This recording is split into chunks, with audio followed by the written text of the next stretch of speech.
Well, we got to enjoy a pair of beautiful days around mid-Missouri, but getting into Friday, it's going to be a little bit different story that we're tracking to close out this work week. Temperature-wise, though, again, really not terrible, especially for the time of year. As we get into the second week of December, it's that rain that's going to make things feel a little bit worse around mid-Missouri. Here's the latest look at future tracking. It's done a really good job at pinning down some of the timing with that leading edge of some of that moisture working its way back into mid-Missouri. Some of that rain push into some of our western counties. I think it's going to overspread the area later into this morning, early afternoon hours here, just about across the area.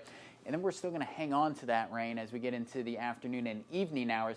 You notice within here, we could even hear a few rumbles of thunder with some of these cells embedded within that kind of shield of some of that rain later on this afternoon and evening.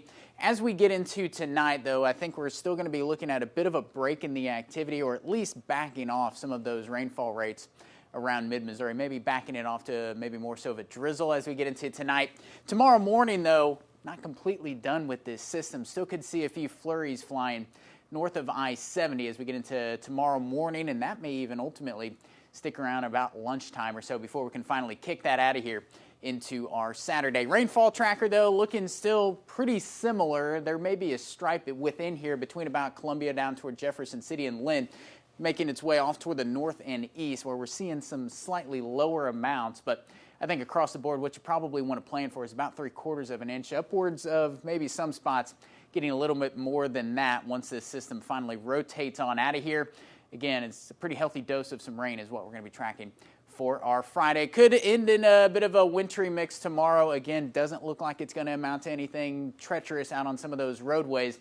What is going to be a bit of a problem Saturday and again on Sunday is these blustery conditions. We're going to be talking about with those winds getting up around 15 miles an hour and those temperatures. Again, that 41 degrees is probably going to occur not too long after midnight on Saturday. You may want to think more so Sunday with temperatures in the 30s here as we get into this weekend. It's going to feel like the 20s, but we do have another system that we're keeping our eyes on closely as we get into Sunday. Speaking of which, here's another run of future track, and this is our second system that we're going to be tracking late Saturday night into Sunday morning. Watch the track it takes here. It looks like it's trying to avoid mid-Missouri as we get into the first part of Sunday, getting into the afternoon hours or so. I think this is still going to be more so of southern Missouri's problem, but it's something that we're going to be watching. It's got our attention. We're going to be tracking this thing as we get into the second day this weekend. I think we can avoid it, though, across mid-Missouri, but can't avoid the cold weather here as we get into both Saturday and Sunday. A little warmer, though, as we get into Monday and Tuesday. Got our eyes on another system that we're going to be tracking for the second day of that work week that could bring us maybe some light rain, maybe some light flurries here as we get going into next work week.